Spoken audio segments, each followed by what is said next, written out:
Layman's evangelical fellowship విశ్వాసమే విజయము అనుదిన ధ్యానములు September 26వ తారీఖు. గ్రుడ్డి కాపరులు. వారి కాపరులు గ్రుడ్డివారు, వారందరూ తెలివిలేనివారు, వారందరూ మూగ కుక్కలు, మొరగలేరు, కలవరించుచు పండుకొనివారు, నిద్రాశక్తులు. యెషయా గ్రంథము 56వ అధ్యాయము 10వ వచనము. కావలివాడు గ్రుడ్డివాడని చెప్పుటలో చాలా వ్యతిరేక భావము కనబడను. కావలివాడు అనగా చాలా మెలకువగలవాడని భావము.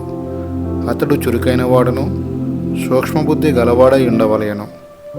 అతడట్లు లేని ఎడల కావలివాడని పిలువబడుటకు యోగ్యుడు కాడు. అతని యొక్క కనుదృష్టి, వినికిడి శక్తి ఇవి రెండును బహుశ్రేష్టమైన స్థితిలో ఉండవలెను. రానయ్యున్న తొందరలను, అలజడులను ముందుగానే గ్రహించగల వివేచనా జ్ఞానము కూడా అతనికి ఉండి తీరవలయను. అతడు కేవలము చెప్పితేనే చేసేవాడై ఉండక స్వతహాగా తీర్మానించుకొని శత్రువు యొక్క యుక్తి పన్నాగములను గ్రహించువాడై ఉండవలయను. మన ఆత్మీయ జీవితముల వైపు చూచుకున్నట్లయితే అనేక మంది క్రైస్తవులు చెప్పినప్పుడే చేయుదురు అని నాకు తేటతెల్ల మగుచున్నది. జరగవలసిన కీడంతయు జరిగిన తరువాతనే ఏడ్చెదరు. దేవునితో సన్నిహిత సంబంధంలో జీవించే వ్యక్తికి మాత్రమే ఆ చురుకైన నడవడిక, ఆత్మీయ వివేచన, దూరదృష్టి వచ్చును.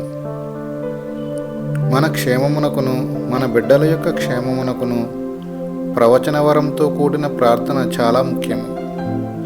ఆత్మ ప్రేరణతో కూడిన ప్రార్థన లేకుండా ఒక పరిశుద్ధమైన కుటుంబమును కానీ లేక ఒక సహవాసమును కానీ కట్టుట చాలా అసాధ్యము. సైతాను తన దుష్ట కార్యమును జరిగించకముందే ఈ రీతిగా మనము వాడి కార్యములను బంధించి వానికి తగిన శాస్తి చేయగలము. యెహోవా యందలి భయము జ్ఞానమునకు మూలము. దేవుని యందలి భయము మంచి ఆరోగ్యమునకు కూడా మూలమే.